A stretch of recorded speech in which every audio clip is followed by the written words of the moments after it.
Hello विद्यार्थियों, good CET exams ने ध्यान में રાખીને 12th નો કોર્સ જો વિદ્યાર્થીએ સંપૂર્ણ વ્યવસ્થિત રીતે પૂરો કર્યો હોય તો ગુડ સીઈટીમાં કોઈ પ્રોબ્લેમ આવે નહીં.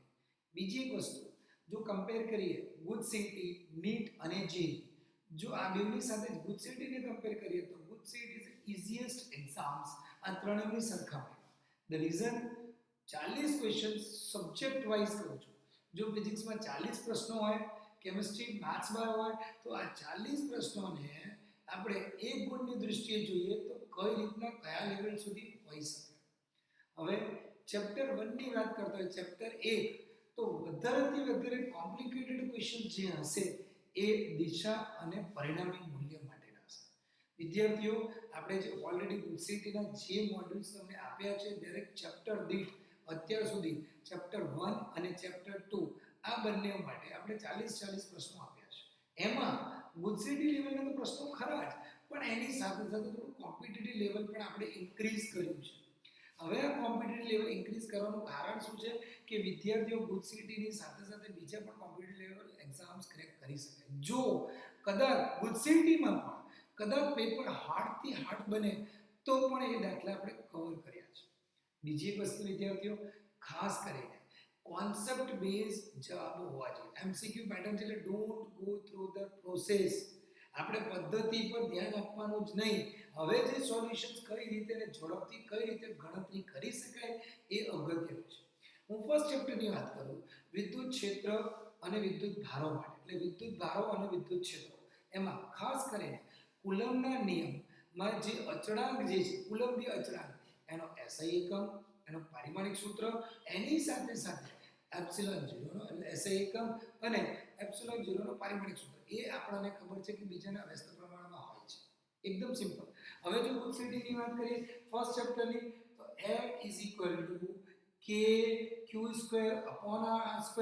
આના પરથી the k f r²/q², એટલે k નો એકમ ન્યૂટન મીટર/કુલમ્બ². આ k નો એકમ છે. તો k અને એપ્સિલોન 0 એકબીજાના વ્યસ્ત પ્રમાણમાં હોય છે. તેથી એપ્સિલોન 0 નો એકમ આના કરતા વ્યસ્ત પ્રમાણમાં. આના પરથી પારિમાણિક સૂત્ર શોધી શકીએ. હવે પારિમાણિક સૂત્ર કઈ રીતે? તો સૌથી પહેલા બળની વાત કરીએ. બળ જે છે એટલે m * a, directly m * a એટલે મીટર પર સેકન્ડ સ્ક્વેર, એટલે મીટર પર સેકન્ડ સ્ક્વેર, અને આ L2 અને આ કુલમ્બ સ્ક્વેર. વિદ્યાર્થીઓ, જો મૂળભૂત ભૌતિક રાશિ તરીકે કુલમ્બ હોય તો ઉપયોગ કરજો, અધરવાઇઝ એમ્પિયર ને કરવાનો છે ઉપયોગ, એટલે એમ્પિયર²t². આનો ઉકેલ કરો એટલે એ આપણે k નો પારિમાણિક સૂત્ર, એના પરથી એપ્સિલોન 0 નો પારિમાણિક સૂત્ર મળી જશે. વિદ્યુત ક્ષેત્ર E = F/q, એનો પારિમાણિક સૂત્ર એ મળી જશે. પણ ખાસ કરીને જે ગણતરી કરવા વાળા જે દાખલાઓ આ ગુજસીટી પોઈન્ટ ઓફ વ્યૂ કહું તમને, તો વિદ્યાર્થીઓ પરિણામી મૂલ્યવાળા. હવે પરિણામી મૂલ્યમાં પણ ઝડપથી દાખલાઓ જોઈએ કઈ રીતના હોય. હવે ખાસ કરીને વિદ્યાર્થીઓ ફરી તમને કહું, TST પેટર્ન આપણે યાદ રાખવાની છે, ટાઈમ સોલ્વિંગ ટ્રીક. એટલે જ્યારે પણ તમે ફિઝિક્સમાં કાંઈ પણ દાખલા કરતા હોય વિદ્યાર્થીઓ, ખાસ કરીને TST ફોર્મેટ યાદ રાખજો. હા, નીટના કદાચ તમે મારા વિડિયોઝ જોયા હોય તો એમાં ઘણી બધી માહિતી ડિટેલ્સમાં છે. અને એની સાથે સાથે હું તમને કહું, આ આપણે જે ગુજસીટીના જે લેક્ચર્સ જે કન્ડક્ટ કરીએ છીએ એ લેક્ચર્સમાં પણ દરેક જે વિડિયોઝ જે છે એ વ્યવસ્થિત જોઈએ બધા ઉકેલ પણ તમને મળશે. હવે ખાસ કરીને ફર્સ્ટ ચેપ્ટરની વાત કરીએ, દિશાની વાત કરીએ, એટલે દાખલા તરીકે મારી પાસે આ બે વિદ્યુત ભારો છે Q1 અને Q2. દાખલા તરીકે આ 2 માઇક્રોકુલમ અને આ 3 માઇક્રોકુલમ હોય તો એમના કયા બિંદુએ પરિણામી બળ શૂન્ય હશે? વિદ્યાર્થીઓ, બે સરખા છે એટલે અંદરની બાજુ આ બેનો આ અંતર ધારો કે તમને આપેલું હોય અને આ અંતર ધારી લો કે x અંતર, એટલે કે જ્યારે પણ બિંદુવત વિદ્યુત ભાર માટે ગણતરી કરતા હોય એટલે બંનેની સરખામણી કરવાની છે. પરિણામી વિદ્યુત ક્ષેત્ર ક્યાં 0 થશે? એટલે directly simple E = E1 + E2. પરિણામી વિદ્યુત ક્ષેત્ર 0 લઈએ. E1 એટલે બિંદુવત વિદ્યુતભારનું સૂત્ર kq/r² અને E એટલે kq/r². અને જો આ રકમ તમે r લીધી હોય તો આ રકમ x અને આ રકમ x - 1, એટલે આ રકમ ઉગમ બિંદુને અનુલક્ષ છે x સ્ક્વેર અને આ r માઇનસ x સ્ક્વેર જે આપણે x શોધવાનું છે. પરિણામે વિદ્યુત ક્ષેત્ર શૂન્ય હોય તો માત્ર બે વિદ્યુત ભાર હોય, પણ કદાચ આ રકમ હોય તો વચ્ચેની સાથે સાથે બે જગ્યા લેવાશે, વચ્ચે પણ અને એની બહારની બાજુ પણ. ત્યારે કન્ડિશન શું યાદ રાખવાની છે? q1 અને માનાંકમાં q2 ની દૃષ્ટિએ કઈ રકમ મોટી છે અને કઈ રકમ નાની છે. માનાંકની દૃષ્ટિએ જોઈએ તો q1 is less than q2 એટલે પરિણામી બહારની બાજુ એક અંદરની બાજુ p બિંદુ હોય, બીજું બહારની બાજુ. તો અંદરની બાજુ લઈએ એટલે સેમ પ્રોસેસ, બહારની બાજુ લઈએ એટલે આ રકમ ધારો કે x હોય તો અહીંથી q2 ની રકમ x r એટલે આ પ્રમાણે x ની રકમ આપણને મળશે બે બિંદુઓ વિદ્યુત ભારો હોય તો. હવે બે કરતા વધારે વિદ્યુત ભાર હોય, પરિણામી બળ શોધવાનું હોય કે વિદ્યુત ક્ષેત્ર શોધવાનું હોય, એના માટે સૂત્ર જોઈ લે વિદ્યાર્થીઓ ફટાફટ. તો સૌથી પહેલા ધારો કે મારી પાસે ત્રણ વિદ્યુત ભારો છે અને આ ત્રણ વિદ્યુત ભારો આ રીતે લઈએ -q a b c. થોડું રિકોલ કરીએ. કોઈ પણ ભૌમિતિક આકારનો પદાર્થ હોય એના દરેક ખૂણા પર વિદ્યુત ભારો સરખા હોય, એના કેન્દ્ર પર લાગતો પરિણામી બળ શૂન્ય. એટલે ગણતરી કર્યા સિવાય જો કેન્દ્ર પર હું તમને એવું કહું કે -2q છે અથવા -2 કેપિટલ q છે, કેન્દ્ર પર લાગતો પરિણામી બળ 0. કેમ એ પણ કહીએ. આ ત્રિકોણની જગ્યાએ જો ચોરસ હોય તો q q q અને q. અહીંયા કેન્દ્ર પર ધારો કે 5q છે, આ 5q પર લાગતો પરિણામી બળ 0. ધ રીઝન આ બંને સામસામેની બાજુ વિદ્યુત ભારો કહેવા છે એક સરખા, એટલે અપાકર્ષણ બળ લાગશે એટલે મધ્ય બિંદુ એકબીજાને નાબૂદ કરે છે અને નાબૂદ કરે છે જેના કારણે કુલ પરિણામી બળ 0 થશે. પણ એવું કદાચ પૂછે પ્રશ્ન કે a b c d, હવે આ c બિંદુ પર લાગતો કુલ પરિણામી બળ તો 0 નહીં થાય. આ ધ્યાનથી સાંભળો વિદ્યાર્થીઓ. c બિંદુ પર લાગતો પરિણામી બળ, દાખલા તરીકે અત્યારે જો હું અહીં 5q નથી લેતો, c બિંદુ પર લાગતો પરિણામી બળ 0 કેમ નહીં થતો એ જોઈએ. આ બેના કારણે જે બળ લાગશે એ બળની દિશાઓ પરસ્પર વિરુદ્ધ દિશા, આ બળની દિશાઓ પરસ્પર વિરુદ્ધ, એટલે આ બળના કારણે આ જે b c d c એટલે આ બેનું પરિણામી બળ કેવા મળશે તમને વચ્ચે. ત્રિકોણમિતિના સિદ્ધાંત એટલે ખાસ કરીને જો ત્રિભુજ અથવા સમાંતર બાજુના ચતુષ્કોણના જે 11માના જે નિયમો છે એ યાદ રાખવાના. એની સાથે સાથે આના વડે લાગતું બળ, એટલે હવે આ બળની દિશા એક જ થઈ ગઈ એટલે એનો સરવાળો થઈ ગયો. એટલે ત્યારે જે પણ બળ મળતું એનો સરવાળો કરવાનો છે ત્યારે પરિણામી બળ મળશે. જો કદાચ હમણાં જે રીતે લીધું -5q હોય તો બળ લાગતું બરાબર, અંતરે બરાબર, પણ આ અંતર અડધું થઈ જશે. ત્યારે બળ હવે આ ત્રણ બળની દિશા એક સરખી હોય એટલે ત્રણ બળનો ડાયરેક્ટલી આપણે સરવાળો કરી શકીએ. વિદ્યાર્થીઓ આ ખાસ કરીને યાદ રાખજો. ફર્સ્ટ ચેપ્ટરમાં વધારે આ ક્વેશ્ચન્સ.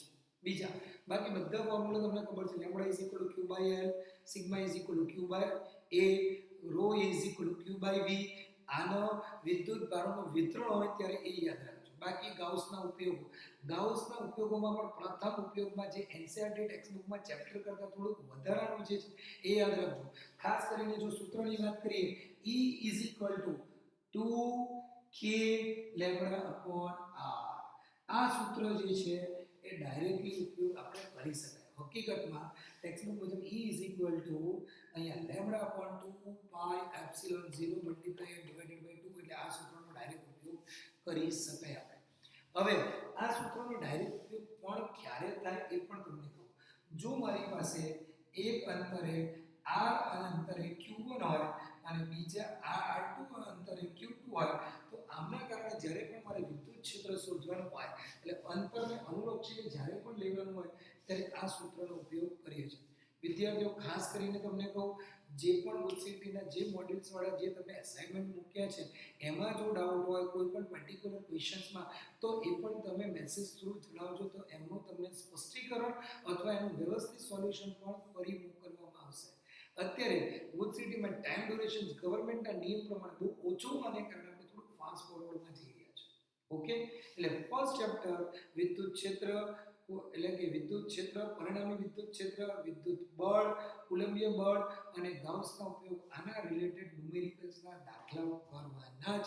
અને ડાયપોલની વાત કરીએ તો ડાયપોલના અક્ષ પર અને ડાયપોલના વિષુવરેખા પર જે સૂત્ર મળતા હોય એનો પણ ઉપયોગ કરવાનો. હવે એના માટે પણ શોર્ટકટ ટેકનિક કીધેલી. ડાયપોલની અક્ષની વાત કરીએ, બે બિંદુઓ અક્ષ પર જ છે એટલે અક્ષ પર 2kp p ના ફોર્મમાં. વિષુવરેખાની વાત કરીએ કોઈ પણ વિદ્યુત ભાર નથી એટલે એના માટે -kp લેતા હતા.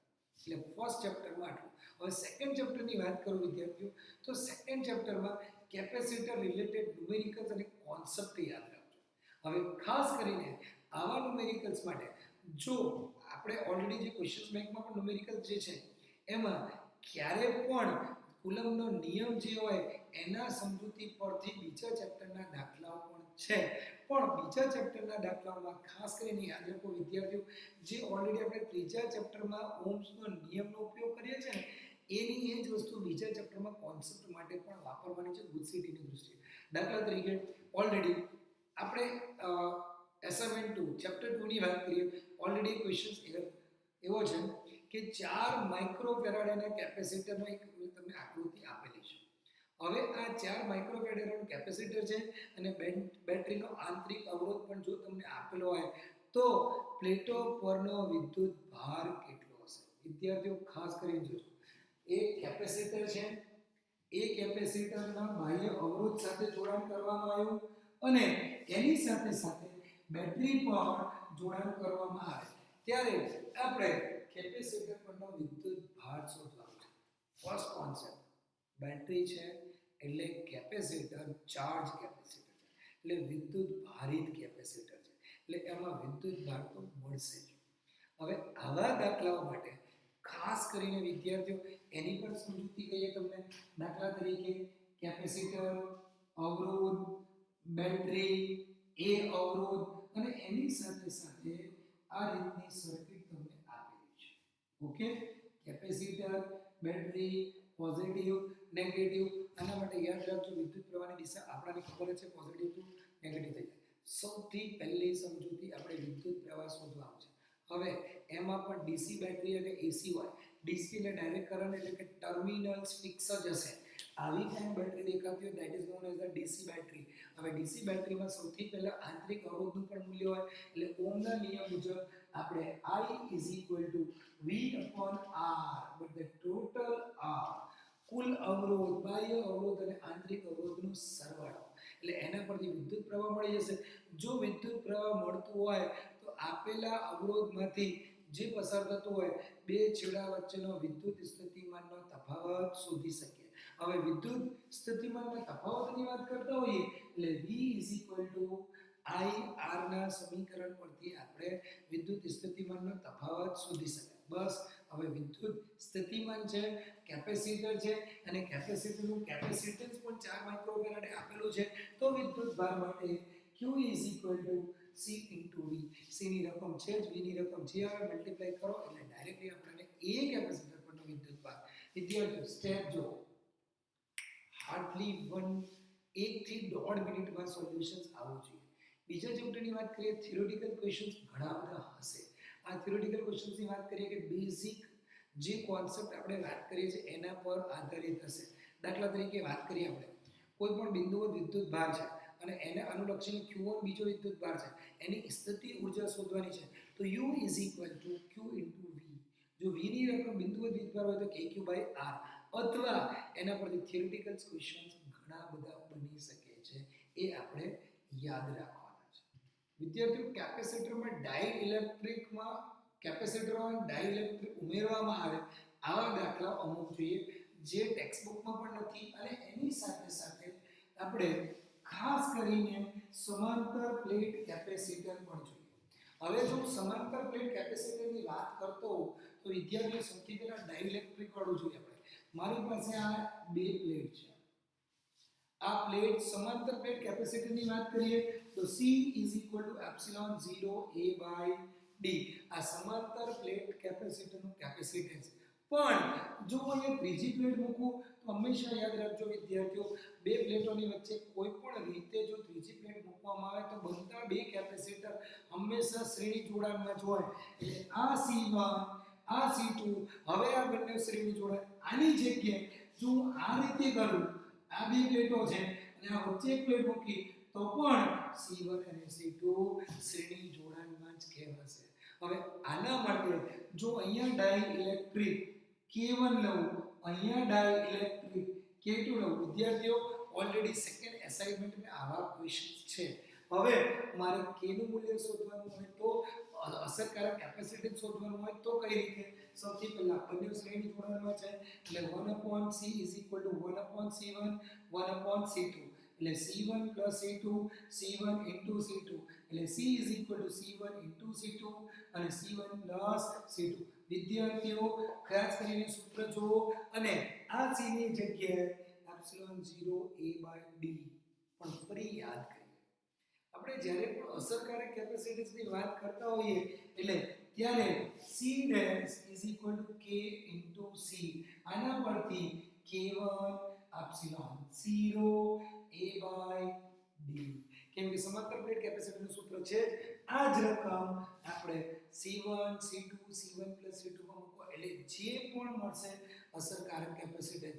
જો અસરકારક ડાઇલેક્ટ્રિક અચળાંક પૂછ્યું હોય તો K અને K1 K2 ને અનુલક્ષીને એટલે આની જગ્યાએ K ε0A/d K ના જે પણ સમીકરણ બનતા સરખામણી કરો એ અસરકારક કેપેસિટન્સ અને અસરકારક ડાઇલેક્ટ્રિક અચળાંક મળશે.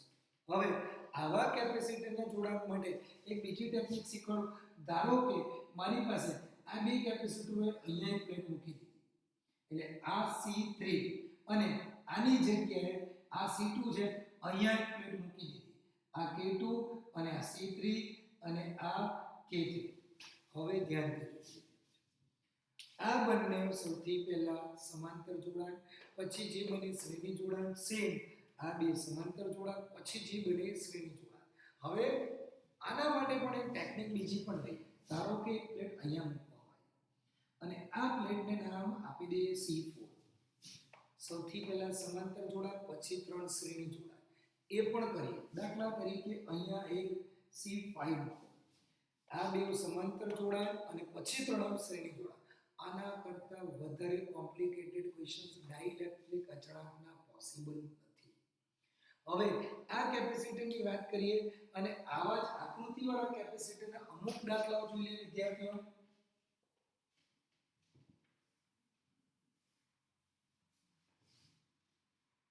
હવે આવા દાખલામાં આપણી પાસે ઓલરેડી આવો એક દાખલો છે. હવે જે પણ કેપેસિટર હોય વિદ્યાર્થીઓ સૌથી પહેલા મૂલ્યાંકન કરજો શ્રેણી જોડાણમાં શું છે અને સમાંતર જોડાણમાં શું છે. A અને B અને આ. બસ. હવે આવી ક્યાંક આકૃતિ હોય ને સૌથી પહેલા કરંટનો વિભાજન જોજો વિદ્યાર્થીઓ.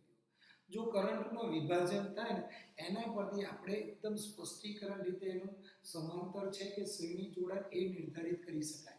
હવે આના માટે દાખલા તરીકે આપણે જે ઓલરેડી એસાઇનમેન્ટમાં પ્રશ્ન પૂછ્યો છે એ જ રીતે લઈ લઈએ. ધારો કે C1 C2 C3 અને C4. હવે આ બે માટે એકદમ સિમ્પલ આકૃતિ લઈએ તો આ C1 આ C2 કરંટ જુઓ C1 માં પણ જાય છે, C2 માં પણ જાય છે અને અહીંયા C4 માં પણ જાય છે. એટલે આ C4.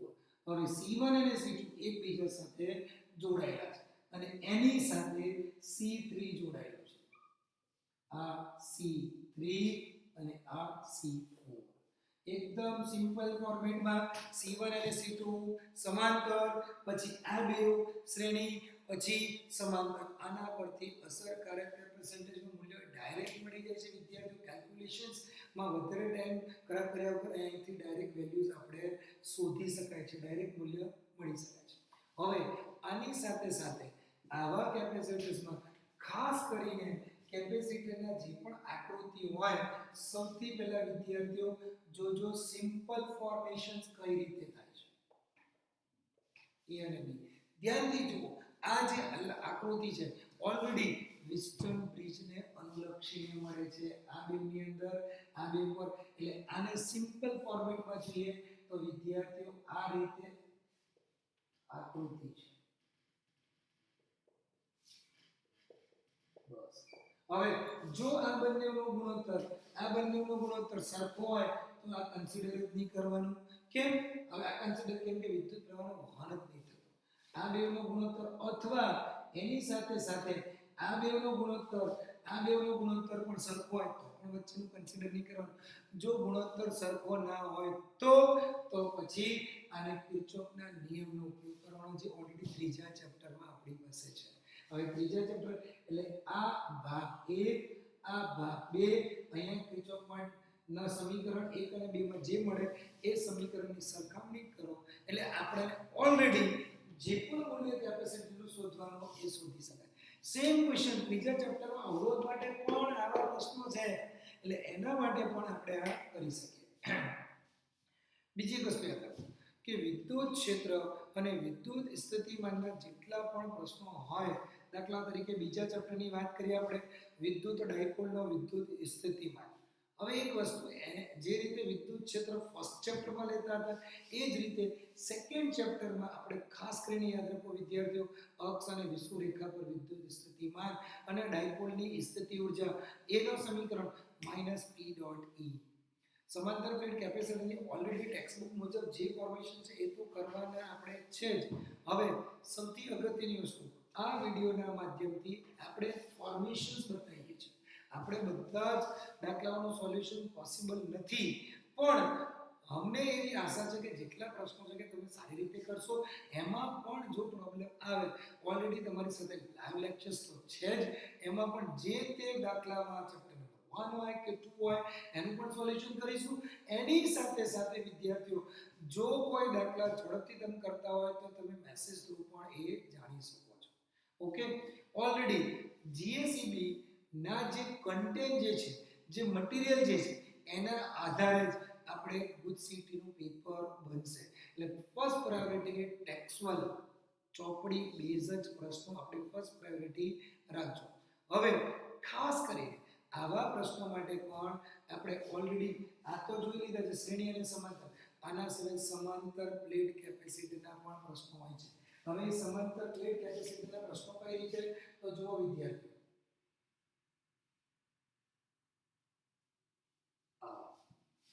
આવા ઓલરેડી આપણે ટેક્સ્ટબુક ઓરિએન્ટેડ ક્લાસમાં કરાયા પણ છે. ફરી તમને કહું 1 2 3 4 A અને B આવા જ્યારે પણ પ્રશ્નો હોય ફરી આ રીતે જે રીતે આકૃતિ દોરીએ છે સિમ્પલ ફોર્મેશન આકૃતિ હોય છે. એ છેડો લઈએ, આ એ છેડો. સૌથી પહેલા કેપેસિટર કાઉન્ટ કરી લઈએ કેટલા છે 1 અને 2 એક કેપેસિટર, 2 અને 3 એક કેપેસિટર, 3 અને 4 એટલે ટોટલ 3 કેપેસિટર બને છે 1 2 3 એટલે આપણે 3 કેપેસિટર બનાવવાના. સૌથી પહેલા માંથી એક પ્લેટ નંબર 1 અને પ્લેટ નંબર 3 આ બે પ્લેટો છે એટલે આ પ્લેટ નંબર 1 અને આ પ્લેટ નંબર 3 હવે એક કોની સાથે બનાવે છે 2 સાથે અને આ 3 કોની સાથે બનાવે છે 2 સાથે અને 3 ફરી કોની સાથે બનાવે છે 4 સાથે એટલે આ ફરી 3 આ 3 નંબરની પ્લેટ એ 4 સાથે બનાવે એટલે આ બધી પ્લેટો આ રીતે જોડાય એટલે C1 C2 C3 આ ત્રણે કઈ રીતે તો આ ત્રણેય સમાંતર જોડાયેલું એટલે ફરી સૂત્ર સમાંતર જોડાણનું જે સૂત્ર હોય C C1 C2 C3 એ ડાયરેક્ટલી 3 epsilon 0/d આ રીતે ગણતરી કરાય હાર્ડલી 1 થી 1.5 મિનિટ પણ પ્રેક્ટિસ થશે તો જ એ પેટર્ન આવડશે. ઓકે વિદ્યાર્થીઓ, એટલે ફરી તમને રિમાઇન્ડ કરીએ ગુજસીટીના જે પણ એસાઇનમેન્ટ મોડ્યુલ્સ તમને મોકલીએ છે એટલે ગુજસીટી 1 2 3 વોટએવર જે પણ થતું હોય એમાં દરેક પ્રશ્ન ધ્યાનથી જુઓ. જો કંઈક મૂંઝવણ હોય તો મેસેજ થ્રુ ઇન્ફોર્મ કરજો અને લાઈવ લેક્ચર્સમાં બધા વિદ્યાર્થીઓ હાજર રહો. કોઈ પણ મેથડ આપણે ઓલરેડી સોલ્યુશનમાં મોટી મેથડ આપી છે સમજવા માટે, પણ કેલ્ક્યુલેશન માટે હજી એને ઈઝી કરો. એટલે આવા કેલ્ક્યુલેશન્સ માટે ખાસ કરીને વિદ્યાર્થીઓ યાદ રાખજો ટીએસટી ફોર્મેશન્સ અને કોઈ પણ ડાયરેક્ટલી જે પણ મેથડ હોય એ પણ ઉપયોગ કરી શકીએ. એટલે લાઈવ લેક્ચર્સમાં બધા વિદ્યાર્થીઓ હાજર રહેજો જેથી આપણે જે આના જે ટીએસટી ફોર્મેશન કોઈ પણ ક્વેશ્ચન પૂછો એના પરથી એનો એકદમ ઝડપથી જવાબ કઈ રીતે આવે એ પણ તમને જણાવીશું. Thank you.